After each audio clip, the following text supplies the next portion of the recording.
नमस्कार, महासत्ता न्यूज मध्ये आपले स्वागत आहे।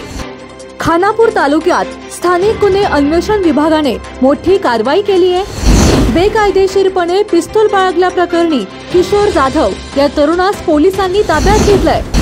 भिवघाट विटा रस्त्यावरील बेनापूर गावच्या हद्दीत ही कारवाई करण्यात आली आहे। या कारवाईत देशी बनावटीचे पिस्तल आणि मॅगझिन असा 55,000चा मुद्देमाल जप्त करण्यात आलाय। याबाबत मिळालेली अधिक माहिती अशी, गुरुवारी रात्री खानापूर तालुक्यातील विटा भिवघाट रस्त्यावर एक तरुण संशयास्पदरित्या फिरताना आढळून आला।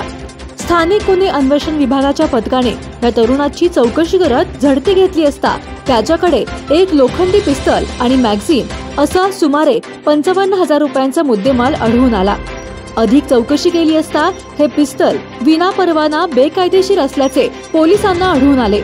या प्रकरणी आरोपी किशोर विलास जाधव वय 22 वर्षे, धंदा खाजगी नोकरी, राहणार हिवरे याच्या विरुद्ध गुन्हा दाखल करण्यात आलाय।